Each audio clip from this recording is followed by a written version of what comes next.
Welcome to the Risk Reversal Podcast. I am Dan Nathan. I am joined by my good friend, Peter Boockvar. You guys know him from One Point BFG Wealth Partners. Peter, welcome back to the pod. Dan, thanks for having me. All right, we have a very special guest. Peter and I usually do this one-on-one, but we have Louis Gave. He's the founder and CEO of Gavekal, and we're going to have a great conversation on just all things China, trade. We're going to get into what's going on with this kind of tit for tat as it relates to NVIDIA and their ability to sell their high-end GPUs to China. Louis, we want to welcome you to the pod, and maybe really quickly, Peter, give us the 411 how you and Louis met. So I've been following Louis' work for many, many years. He was always, for me, one of those go-to guys that I needed to hear what he was thinking on the world. He lived in Hong Kong, and he'll tell you for many years. I'm fascinated with Asia, China in particular, and just to get his viewpoint from being there was always fascinating to me. So finally, for the first time in January 2024, Louis and I were at a conference together in Vail, Colorado. We got to spend almost 5 days together. It was great. And I consider him a friend. And when Dan, you and I were debating and discussing a couple of weeks ago, the growing competitiveness between U.S. technology companies and Chinese technology companies, a bell went off and I said, we got to talk to Louis because I would love to bring him into the conversation and we can discuss this because I do think that there is a seminal change going on in the world that as dominant as the U.S. is, we now have a sort of a counterpart that we're going to compete with. And wanted to hear Louis' thoughts on all of this. Well, let's bring him into the conversation. Give us quickly before we get into it, give us a little history about yourself in the investing world and the company that you founded. So first, I'm blushing. Thank you so much for the kind words, guys. It's a pleasure to be here. Delighted, very honored. That's probably the least interesting thing we're going to talk about today. And originally I'm French, grew up in France, went to college in the U.S., served a few years in the French army as an officer, left the army not really knowing how to do anything, so went into finance, started working for a French bank. They sent me out to Hong Kong for a couple of years because I'd done Chinese at school. They sent me out to Hong Kong for a couple of years, and that was like 30 years ago. And still there. Started my own firm, initially doing research. Then we moved into money management as well.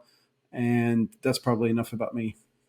All right. Well, Louis, let's just dive into this topic right now. So a couple of years ago, well, actually, this goes back to 2017, 2018, when the U.S. administration limited the access that ZTE and Huawei had to U.S. tech products. And without sort of those inputs into their own products, their businesses were essentially shut down. And that was a really important event because it woke up Xi Jinping to say, you know what, we cannot rely on the US as much as we used to. And we need to start a whole campaign here on developing our own technologies, our own competitiveness, and our ability to do things ourselves rather than relying on them as a trading partner. And here we are fast forward, and I want you to dig into that, but here we are fast forward where that level of competition is getting ever more intense. The last couple of years, the U.S. has stepped up its limitations in which Chinese companies can get access to U.S. technology, particularly semiconductors. NVIDIA's market share, which was 85% a couple of years ago, is now down to 50 and probably going down even further as their H20 and their other AI chip is China doesn't even want anymore.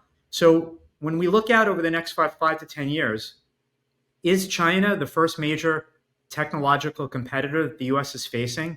And what does that mean for just not only the global competition amongst themselves, but are U.S. companies potentially going to lose the Asian market as customers? And when vying for other customers around the world, are we now we being the U.S. are going to have to compete head on with China when looking at Europe and the rest of Asia and so on? I'm so glad you started with 2018 because I do think this is a breaking point. And yes, I think that China was completely blindsided when the U.S. banned semiconductors. To be honest, they just weren't expecting it. It was a shot across the bow. And yeah, to your point, I think the leadership in China panicked a little bit. They did think if they're banning us from semiconductors today, tomorrow it could be chemical products, it could be auto parts, it could be anything. And so they decided to essentially they told the banks, guys, normal loans to real estate, all the money has to go to industry, all the money has to go into developing our own tech system. They also got all the big tech guys in a room and said, guys, the U.S. has declared economic war on us. I know you've been making lots of money, optimizing puppy videos on the internet, and this was great. Well done, you. But from now on, you guys have to develop semiconductors. You have to develop your own servers, your own software. And this is when you had the whole Jack Ma incident. And suddenly, Jack Ma goes on a stage in Shanghai and says, the government's trying to tell me how to run my business, but they have no clue. So the government says, I don't think you heard us correctly. Maybe we didn't make ourselves clear. Let's have this discussion again. And so there was a mobilization of all resources towards that goal for the past 7 years. And during these 7 years, I think the Western world looked at China and very much, saw the consequent real estate bust. If in the US, the government said no more loans to real estate wouldn't be so hot. So you have a massive real estate bust. And when you picked up your copy of the FT, the Wall Street Journal, whatever else, all you got was the real estate bust for 7 years. And I think we were kind of blind to how quickly China was moving up the value chain on the back of this wave of capital. And by the way, not just money, not just physical capital, also human capital. Because essentially the tech companies were told, stop hiring the best engineers out of Tsinghua and Fudan, the best universities in China, to build video games. From now on, you're going to develop semiconductors. Now, China today, China produces more STEM graduates every year than the whole rest of the world combined if you exclude India. It's China in 25 years has gone from 350,000 university students a year to 12 million university students a year. So it's an improvement in human capital. And this human capital is essentially being driven for the past 7 years towards you have to develop our own tech solutions. We have to develop our own industrial solution. We have to completely de-Westernize our supply chains. And now all of a sudden we wake up to a world in which China's producing the best cars, not just the cheapest cars, but also the best cars. Here's a mind-blowing fact. Like you take Audi in China has now, which was the very first Western brand in China. It was synonymous of luxury for the longest time. They've dropped their four-circle branding and the Audi name to adopt a Chinese branding because if you're in China now, European cars are perceived as inferior to Chinese cars. Just to put things in perspective. Another example, I'm sure you've seen the interview of the Ford CEO where he highlights that he went to China, was blown away by what he saw, and bought a Xiaomi and brought it back to the US. And he drives a Xiaomi to work every day. I mean, this is like the Coca-Cola CEO saying he'd rather drink Pepsi. It's kind of mind-blowing to me. So I think, to be honest, China has leapfrogged the West in industry after industry. Take turbines, take telecom switches, take everything except the very high end of semiconductors. China's by now leapfrogged the West. And we missed it because for 3 years, nobody visited China because of COVID. And then once COVID reopened, post-COVID, Russia had invaded Ukraine. When you and I met, Peter, everybody was running around telling you China was uninvestable because they were going to invade Taiwan, because they were part of the axis of evil with Russia, et cetera, et cetera. So everybody missed that you had this huge step up in China's industrial capacity. And so now today, China's bidding in Saudi Arabia to build nuclear power plants at half the cost of the French.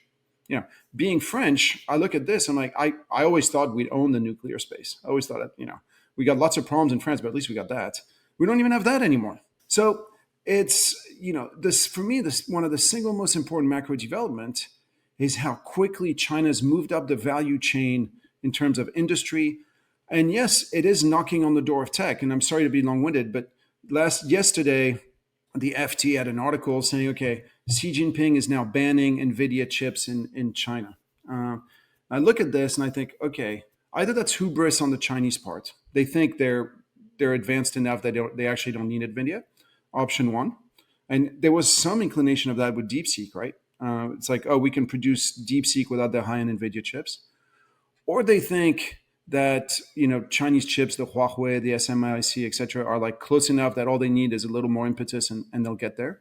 Or alternatively, Xi Jinping is trying to trip up the US market. Because if you trip up NVIDIA, NVIDIA in 2.5 years has gone from a 300 billion market cap to a 4.3 trillion market cap. 4 trillion of wealth creation in one company in less than 2.5 years. Unprecedented in the history of capitalism.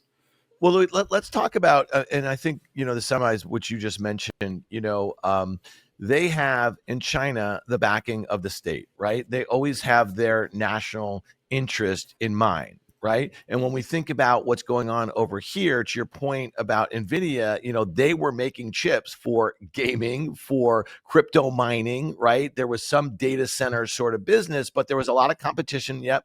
And we didn't have this sort of secular trend that emerged very quickly, right? So the idea that we would sell them, our largest adversary, who can rally, behind, with the support of their government for something, just listen, EVs, there's like 100 EV makers in China, right? And a half a dozen of them are going to be premier EV makers around the world, right? And we do have concern about that. But when it comes on our reliance on the Chinese for so many things that go into our defense and intelligence apparatus, we have a huge blind spot, right? So now let's go to GPUs, and they are clearly our national champion. This is NVIDIA, right? So the debate here is whether we sell them our best technology, so that will make itself into their defense and intelligence apparatus, which is there to basically leapfrog us in so many different ways, right? So how do you think about this? Should we be selling them, even if it's a stripped down version, right, of our higher end GPUs?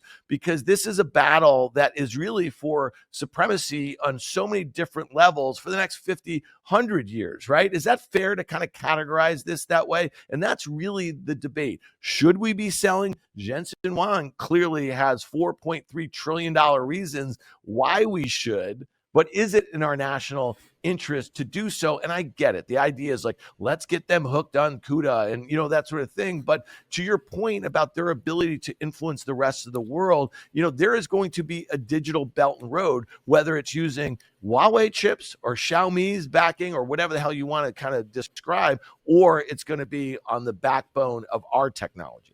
I think that's a good way to frame it. And to be honest, I'm not American. I'm not Chinese. I'm French. The question is, what relationship does the U.S. want to have with China? Is it a commercial relationship or is it an adversarial relationship? And it's not for me to answer. It's for you as voters.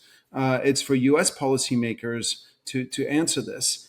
And I think the U.S. really hasn't decided what it wants to do. I think for up until 2018, essentially the U.S. was saying we definitely want a commercial relationship with China. We want to make as much money as possible, and so Apple puts its plants there, and Tesla puts its plants there, and Tesla provides the impetus for the EV industry to grow massively in China, etc. So up until 2018.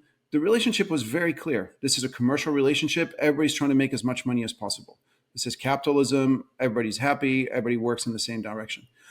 2018, the relationship shifts. We're no longer commercial. We're now adversarial. And that was reinforced in 21 when Blinken and Sullivan met with their counterparts in Anchorage. Blinken came out of there saying the relationship will be commercial where it needs to be and adversarial where it needs to be, which, if you're China, you're like, well, where does that leave me? It's like, so, where is that line between adversarial and commercial? Can you be both at the same time? When the US had an adversarial relationship with the Soviet Union, it was understood that it was two separate worlds. There was very, very little commercial transactions. Today, if the US really wants to have an adversarial relationship with China, this has massive, massive implications for the U.S. stock markets. What's the value of Apple without China? What's the value of Tesla without China? What's the value of Walmart? What's the value of ExxonMobil that does a ton of business in China? All this in a way that just wasn't happening with the Soviet Union. So is an adversarial relationship with China in the U.S.'s long-term interest, to the extent that China is now essentially the biggest trade partner for almost every major market except for Mexico and Canada. If you turn around, if you're the US now and you tell a Brazil or you tell a Chile, perhaps even a Germany or a Turkey, hey, look, it's us or them, they might pick them. This isn't the Cold War all over again. So can the U.S. even afford to have an adversarial relationship with China? And more importantly, what does the U.S. get out of it? Like, what's the end goal? To have an adversarial relationship with China. The U.S. did very well out of the commercial relationship with China. It's huge profits again at companies like Apple, like Tesla, etc. What does the U.S. get out of the adversarial relationship? Why would they want it? How does it work? And I don't think this has been properly laid out for either U.S. policymakers or U.S. voters. But again, it's not for me to decide. What I do note is that right now you essentially have your bum in between two chairs, where sometimes you want to be commercial, sometimes you want to be adversarial, and I think you get the worst of both worlds.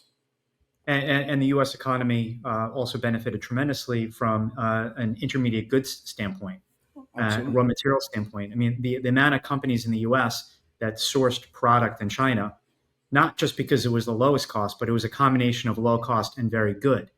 If you want low cost, you can just go to Bangladesh to get what you want. But Bangladesh is not a manufacturing powerhouse. There's a reason why China became a manufacturing powerhouse. I know firsthand many people that have sourced their products. They made their prototype here, but it was really only China that was able to deliver exactly what they were looking for. So this also gets into, as you said, the commercial and sort of call it the military angle. And the military angle is a lot because of Taiwan. I mean, I want you to explain to the listeners too, like China's history is not necessarily territorial. They're not looking to invade other countries. Taiwan obviously is unique because they genuinely feel like Taiwan's part of China. I would consider that a one-off. It's a big one-off. The U.S. has come to, the verbal defense of Taiwan. But if it wasn't for Taiwan, do you think we still would have reached, we being the U.S. and China, a level of commercial competitiveness that the world sort of would have still split apart? Like, is the U.S. is this their way of trying to stiff arm competition? Or is this a legitimate fear that we will at some point have a military conflict with China, a kinetic battle of some sort triggered by China's invasion of Taiwan, blah, blah, blah, blah, blah. I have my own thoughts on that, but I want to expand that with you. So first, let me reassure all our listeners that China isn't going to invade Taiwan anytime soon. First, because I'm not sure they can pull it off. As we're seeing with Russia's invasion of Ukraine, invading countries is a tough business. Now, when you try to invade Ukraine, you're essentially sending tanks across wheat and cornfields. Here, you're talking about over 100 miles of sea, and it's quite a treacherous sea at that. So, chances are it's a much, much bigger operation. So that's your first hurdle. Then you simply look at the political calendar in Taiwan. So Taiwan, like every country, is split, a third left, Democratic Party that's very pro-independence, a third right, the Kuomintang Nationalist Party that's very pro-business with China. Like most right-wing party, they want to make money. So, and then a third that moves around. Now, today, the Democratic Party, pro-independence, is in power, but it is literally polling in the 20s. It has never polled this low. So if you're China, you know that you just wait 2.5 years till the next election, and the Democratic Party will be wiped out, potentially destroyed, like potentially just wiped off the face of the earth. The only way the Democratic Party survives is if China starts rattling the cage, and then people could swing back to it. So you're not hearing any noise from Taiwan on Taiwan from China. You wait patiently till the Kuomintang comes back in power, then you open the checkbook, you do a lot of deals, and you tie up Taiwan economically with China. So if you're worried about Taiwan from that front, it's a wrong worry. Now, to your point, I would invite your listeners to do a Google search on Taiwan. Just Google search Taiwan war in US media. And what you find is that for the longest time, nobody cares. When did people start caring? It starts really in 2021, because what happened in 2020? In 2020, I think two things happened, or in 2020 and 21, two things happened. First, TSMC leapfrogged Intel. All of a sudden, TSMC can produce 5 nanometer chips at scale in a way that Intel can't, and announces a 3 nanometer chip. So all of a sudden, and you can see it very clearly, up until 2021, TSMC has a market cap that's roughly a third below that of Intel. Today, it's more than 10 times that of Intel.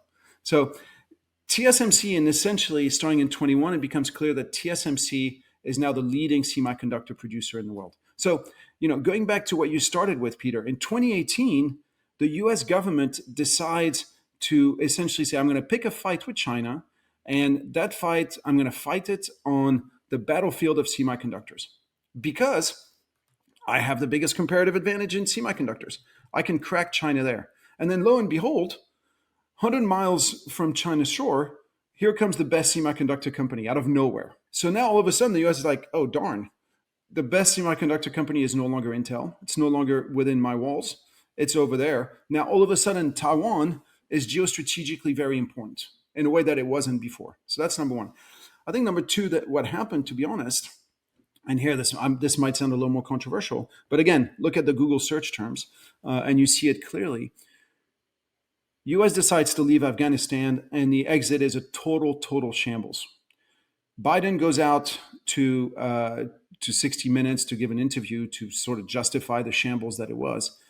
And out of nowhere in that interview, he says, and if China thinks that because we left Afghanistan, they can go out and invade Taiwan, we'll protect Taiwan, which was a huge departure from US policy up to that point. The policy of the US was strategic ambiguity. We're not going to defend Taiwan, but we're not going to say we don't defend Taiwan either. And this is something that he then repeats twice. And this drives China up the wall because it's a shift in the US policy until then. This is also when Pelosi decides to go visit Taiwan, which is the highest ranking US politician ever to visit Taiwan. So, this drives China absolutely up the wall because it shifts the sort of soft status quo consensus that had existed until then. And since then, things have toned back down. But following this period, and personally, I almost wonder, why did the US put Taiwan in play? Was it the semiconductors? Or was it the fact that having just taken a huge black eye on Iraq and then a huge black eye on Afghanistan, you need to justify somehow the fact that you're spending $1 trillion a year on the military budget and never winning any wars? And perhaps the best way to justify $1 trillion budget is to say, oh, look, China's about to invade Taiwan. We do need to build the next aircraft carrier. We do need more F-35s, in case they do this. And so I think this combination of factor led to this. Now we're in a totally different environment. We're in a much healthier environment. And we're in a healthier environment because if you go back to 2018, when the US punches China, China takes the punch. You go back to 2021, China punches China again takes the punch. But during this time, it's preparing. 2025, Trump comes back in and punches China again. And this time, China says, okay, you want to do this? Fine. Gloves off, let's go. You put embargo on semiconductors, I put embargo on rare earths. I put embargo on magnets. You want tariffs on me, I put tariffs on you. And China was the only one who fought back against Trump. EU, took the punch. Canada, Mexico, they took the punch. India, Brazil, everybody took the punch. China fights back. And amidst this fight back from China, the US realizes, hold on, without the magnets, in 2 weeks, the GM plant is shutting down. You've got Raytheon and Lockheed Martin saying, look, in a month, we can't provide weapons to Israel anymore. We can't provide them missiles because we're running out and we can't produce them without the rare earths. And so all of a sudden, the US realizes that, yes, China's vulnerable to us, but we're actually also vulnerable to China. So you get to this status quo, uneasy status quo. You look at the past 4 months, all of a sudden, nobody's talking Taiwan anymore. Again, do the Google search. It's fallen off the media landscape because we've now reached, I think, this truce between the US and China, where the US realizes if we push China too hard, this is actually going to start hurting us and hurting us big time. Because, if the US can't produce missiles, is it still the US? Yeah, I think we overplayed our cards this time around, and I think that became clear. I actually agree with you on Taiwan. I think China is much more interested in a bear hug than militarily taking Taiwan. I think one interesting thing that I remember what you said in January 2024 when we were together and you were making your presentation, one of the byproducts of single child policy for many years, which obviously is not the case anymore, but a lot of parents have one kid. And the last thing that Xi Jinping wants to do is start having parents losing their one kid in a military conflict, when instead China believes that they can wait it out. They can hopefully, as you said, the KMT can take over and they can just do with Taiwan what they did with Hong Kong. So on this, the deal that's supposedly on the table, I mean, it's rumors and like take this with a very, very healthy big dose of salt. But the deal that's supposedly on the table for when the KMT comes back is that, but for this deal to happen, the KMT would need to have 2/3 of parliament because you can't change anything without 2/3 of parliament. So it may never happen. But essentially, the deal would be for the next 50 years, the current status quo prevails. So 50 years, current status quo prevails. Then in 50 years, we have 50 years of one country, two system like Hong Kong. So you keep your currency, your parliament, you can keep your army, you can keep your police. You're just, you do you, but we present you internationally. So you travel around, like you lose your passport, you go to a Chinese consulate. We represent you at the UN, etc. We can put military radars on in Taiwan, etc. So that brings you to 100 years. And then in 100 years, we have a full merger. And by then, who knows what China looks like? Who knows? Like everybody who makes the deal is dead, long gone. And so the reason this deal would be a tremendous deal for everyone involved is first, it diffuses the tensions. Secondly, such a deal would mean that Taiwan would need to spend 3.5%-4% of GDP in essentially buying weapons from the U.S., which is protection payment. So you free up that money immediately. But most importantly, you reduce the uncertainty for all the businesses. So you unleash a wave of investment and a re-rating of the market. You look at NVIDIA today, it's a 4.5 trillion, 4.3 trillion market cap. TSMC is a 1.3, 1.4 trillion market cap. Now, NVIDIA can't live without TSMC. TSMC can live without NVIDIA. TSMC, I think, is actually the most valuable technology company in the world because they're definitely a step ahead of everybody else. And what they do, nobody else can do. But half of the investors don't want to own it because of this fear that if China invades Taiwan tomorrow, TSMC ends up being a hole in the ground and just disappears. And your 1.5 trillion in market cap goes to zero overnight. Now, you remove that risk, that 1.5 trillion probably becomes 3 trillion, 4 trillion. Pick the number. Yeah, it's interesting because, we spend so much time in the U.S. markets thinking about growth relative to valuation, right? And, this was the case with a lot of these, like you could look at Broadcom, you can even look at NVIDIA, folks were very hesitant to kind of chase some of these names despite the fact, of this secular trend, which again, it took a couple years to see what the return from a product standpoint was, right? And the ability to kind of get behind, let's say, generative AI. And Peter and I have discussed this a lot on the podcast over the last few months. The jury's kind of still out in the near term, right? But what's not confusing is, to your point about the technological advance that Taiwan Semi has, creating all of these chips really for the world. So it is interesting that if you take away that geopolitical risk as it relates to Taiwan, then Taiwan Semi could probably start trading at 30, 40 times earnings, right? Which is a lot of the, the names here in the US are trading at, again, but that is what it is. Can I interrupt you? Can I interrupt you here? I'm sorry. I know I'm talking a lot, but this is so important because I remember so well, back when we met back in January of last year, and everybody was telling me, "Oh, can't invest in China because China's going to invade Taiwan, etc." I'm like, "Okay, great. Do you own NVIDIA? Do you own Broadcom? Do you own Tesla? Do you own Apple?" And they're like, "Of course, stock goes up. It's best stocks ever, etc." I'm like, "Okay, great. So you're telling me China's about to invade Taiwan. What's the value of NVIDIA when China invades Taiwan? Like the value is zero. Like NVIDIA can't produce chips. When China invades Taiwan, NVIDIA's essentially done for. Now, to be very clear, I absolutely do not believe China's about to invade Taiwan. But there's a sort of internal contradiction in people's portfolios where on the one hand, they tell you China is uninvestable because of this Taiwan conflict. And on the other, they own a bunch of stocks that will get absolutely decimated if that ever did happen. Yeah, it's interesting because over, the last few weeks or so, the Chinese, let's call them internet stocks, K-Web, right? They've gone parabolic. I mean, and then when you think about Taiwan Semi is trading at a new all-time high, and you say to yourself, this is an interesting crescendo into the supposedly high-level trade talks that we are having with China right now. You throw the TikTok thing in there. I think a lot of investors who are not thinking about this from a political standpoint are just scratching their head. Why is TikTok the first sort of discussion point in a broader trade war? It just makes no sense, right? So, I'll butt I in want. again. I'll butt in. I must. I'm sorry. I keep Let's hear it. interrupting Oh, you. I keep yeah. interrupting you. I feel super rude. But look, I think what's happened in the recent weeks, to me, it's so obvious. I've written it out, etc. The U.S. China trade war is over.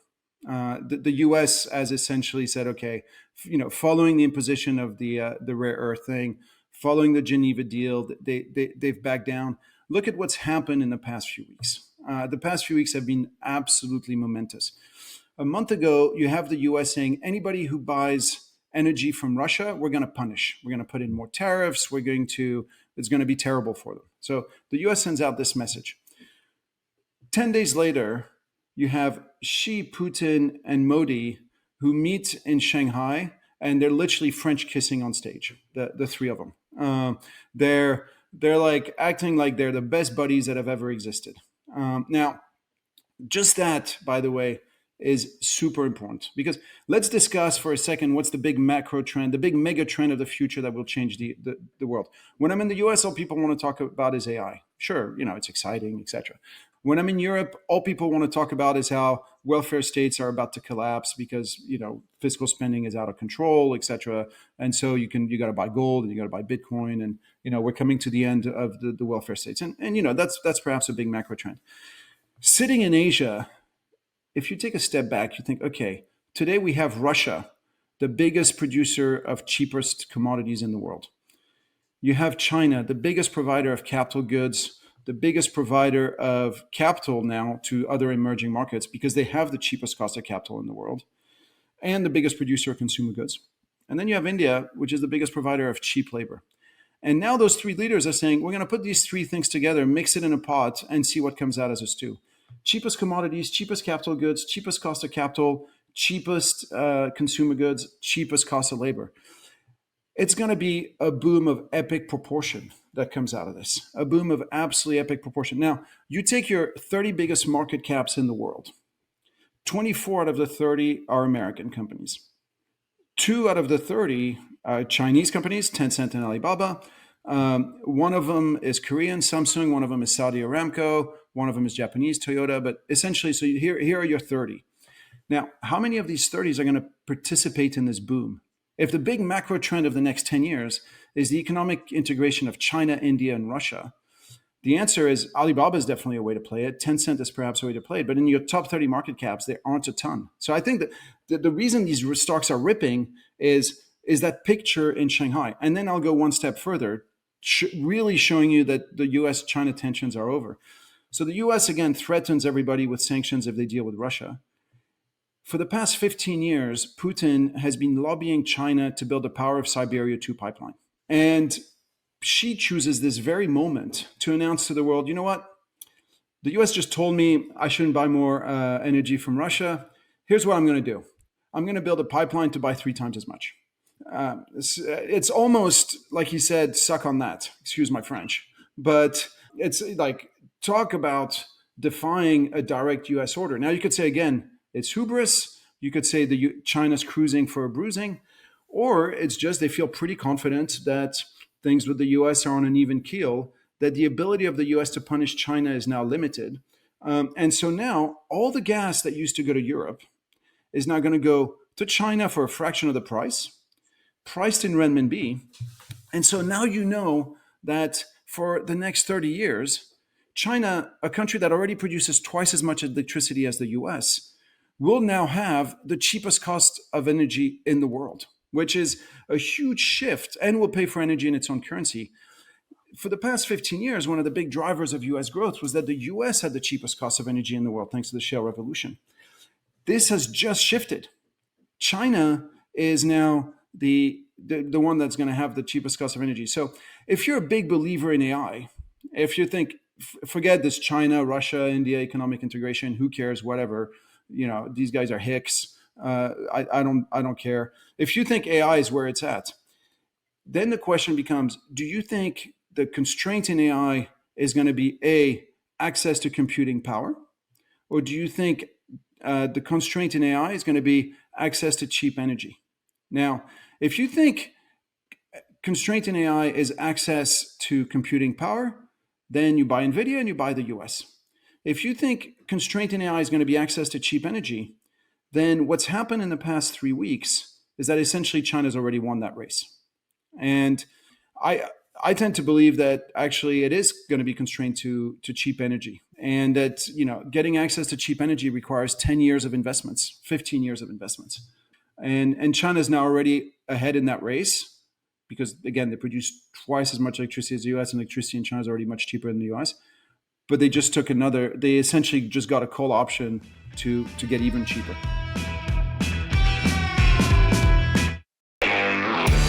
Well, Louis, you make it sound like the Chinese have a lot more leverage in this, let's call it trade war right now, right? And so when you think about going back to the first Trump administration, they slapped on tariffs in 2018. We kind of talked a little bit about that. They didn't really have a framework for a deal until January of 2020. And I think what we kind of learned a little bit is that, the Chinese, the whole idea that they lose face, right? Isn't that how the expression they use right now? It almost feels like we're in an exact opposite position. How does the Trump administration, if you believe all those, you know what I mean, kind of like what you just laid out, how does Trump save face here, right? Because, you mentioned that we have frameworks with all our allies, if you say the EU and Japan and, the UK, we still don't have much of a framework with our two largest trading partners, which is Canada and Mexico. But if this is going to be this sort of, freeze for the next couple of years, because it benefits the US and the Chinese feel like they have an upper hand, how does the Trump administration save face here if they're just kind of kicking the can down the road? So you say you won on TikTok, which is, a detail of history, and in the whole scheme of things really doesn't matter all that much. But you do a deal on TikTok and the deal that's on the table is ByteDance doesn't give the algorithm that exists today. They create another algorithm. So it's like, here's essentially a shitty algorithm that you can put in this vehicle that will be owned by Oracle and by Anderson, and that ByteDance keeps 20% of. And so you declare victory on TikTok, which is the thing that obviously is the interface that most Americans relate to. So it's the thing that Americans care about. You declare victory on TikTok and you move on. Just it'll be like the victory in Iran. They came into Iran saying we're going to do regime change, we're going to do this, etc. Drop a few bombs, declare victory, go home. And on the ground, nothing has changed. But it's, here we go. You declare victory and you move on, which is, by the way, much, much better than going through a 20-year war, whether economic or real war, etc. This is much better. You declare victory, you go on and you get on with your lives. The point I'm making is not that China's getting the upper hand in this U.S. China trade war, etc. The point I'm making is that it's over. It's and that's one of the many reasons Chinese stocks are ripping.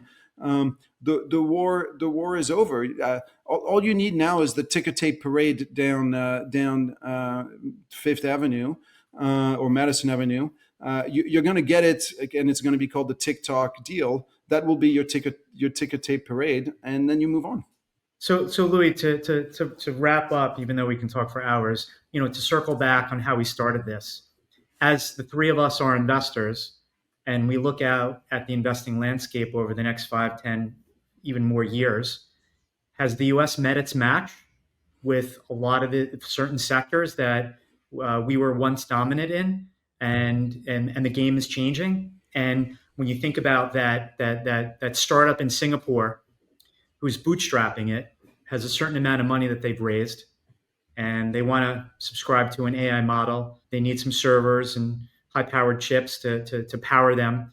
And they have U.S. products on one hand, and they now have Chinese options on the other. How competitive is the U.S. going to be with this China option?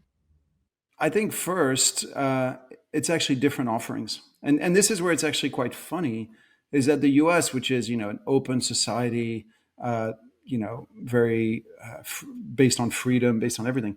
The offers today out of the U.S., whether you look at your OpenAI or all the main offers, are essentially closed-end systems. when China's systems are open-ended system, which is funny because it's like the opposite of what you would expect given the different societal backgrounds, but it reflects the resources of both. The U.S., their companies are so well funded, so rich, so much cash, they can't afford to be open, to be closed ended, and China couldn't because it didn't have access to the high chips.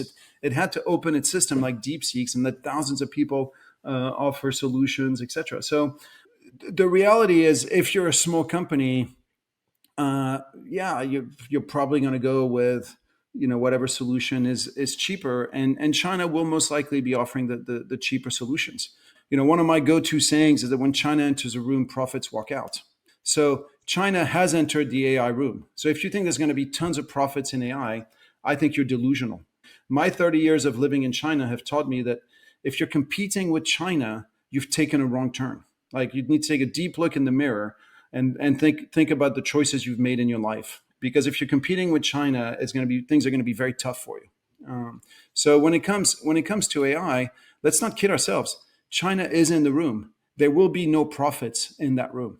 That's how it is. Let's talk about some American brands that bet big on China, not just from a manufacturing standpoint, but also, this access to this rising middle class, which you might be able to make the argument that because of this kind of property bust, maybe it's less of a middle class that you have to sell to. Then if you think about demographics, and Peter kind of hinted, at this kind of one-child policy, and then this rising, unemployment rate for young people, maybe it's not the place for American brands. And then you think about this kind of nationalistic fervor, if you will. We've seen Tesla, we've seen Apple lose a lot of market share. I think both of them have kind of bumped out of the top 5 or so. How do you think of China, even if you have this detente from a trade standpoint, from just broader geopolitical, how do you see the environment for an Apple, for a Tesla, for other consumer products? Because the Tesla thing sounds like an all-out disaster. The likelihood that they ever recapture the market share that they had a few years ago, given what you just said and what's becoming very clear about the quality of EVs, that seems like a tough one. And then, do you think Tesla is going to be selling, Optimus robots in China too? So it seems like Tesla's kind of done in China. So just help us think about that a little bit. Yeah. Well, going back to what I said, if you think that the big macro trend is that integration of Russia, China, India, how many U.S. brands really participate in this? And yes, look, the reason Tesla, the reason Apple are no longer doing well in China, I don't think it's as much nationalist fervor or anti-American sentiment. That might play a little bit into it. It's just their products aren't as good. Like, to be perfectly honest, like a BYD car is now superior to a Tesla car, and it's not even close. It's like by a long shot, and they're much cheaper. You take the BYD Seagull, which is essentially like a Honda Civic type car, sort of hatchback. You get that 500-kilometer radius, and you get full self-drive with it, and that costs about $8,300 all in. That's the BYD Seagull. Like, how does Tesla compete with that, right? A Tesla will be 4 times that price. And same with the iPhone. You look at the Huawei phones today, better cameras, better battery life, better everything. So, how do the Western companies compete? With a lot of difficulty, because again, the big story of the past 7 years, which I'll talk about till I'm blue in the face, but we used to identify Chinese products as being cheap, and they were. It was cheap products being made cheaply. This is, I think, the mindset we have to shift ourselves. And I encourage everybody to go to China today to see what's on offer: the trains, the cars, the phones, the fintech solutions. We've been leapfrogged. And I think deep down, we have this sort of superiority complex in the West where we're like, well, of course our products are better. But just like Japanese cars became better than American cars back in the late 70s, early 80s, this is happening, but not just on cars, on literally everything. So how do we compete? The only way we can compete is by doing better stuff, is by doing better products. Now, what are we deciding in the Western world, whether in Europe, whether in the United States? Essentially, we're saying, we can't compete with this. Let's put up tariff barriers. Let's in fact just block their products. Let's embrace protectionism. But down this path, this is not a way to get your products better. You go down this path, which is the path that Brazil went down, the path that Argentina went down. The whole thing about protectionism is essentially you're encouraging your domestic producers to remain mediocre. And so we're saying, look, we're going to try to keep what we have here at home, and these guys will continue getting better and better, and we'll just stay mediocre. The only way we can compete is by competing and by getting better. Now, when was the Tesla today is the same Tesla as it was 5 years ago, essentially. The BYD today is so different from a BYD 5 years ago. It's not even funny. Well, I hope our listeners are sort of getting a tap on the shoulder that when you do fundamental research on companies and industries, you have to see what the potential competition is from China. Not just us selling product to them or them selling product to us, but selling products around the world. Because if you're going to meet a tough competitor, it's going to be Chinese companies in every market around the world. Yeah, well, Louis, I'll just say this. I love this conversation. I hope you'll come back. There's something really cool if you're listening to this. Louis had a blue Bic pen in his hand for the entire conversation, which just tells you how old school this guy is. He doesn't look old school. He's a young, great-looking man who goes Not that between young. Hong Kong and Vancouver, and we hope to see you face-to-face when you're in New York next. But we really appreciate you being here. We could have talked, as Peter said, for hours. Louis, where can people find your work? Well, thanks again for having me. I really enjoyed this talk, guys. Really, really appreciate it. The best is our website. It's gavekal.com, Gavekal. I'm on Twitter, but I actually don't post that much. But people can message me on Twitter if they disagree with anything I said today. Louis, great to see you, my friend. Great to see you. Thanks so much for having me. Thanks, Louis.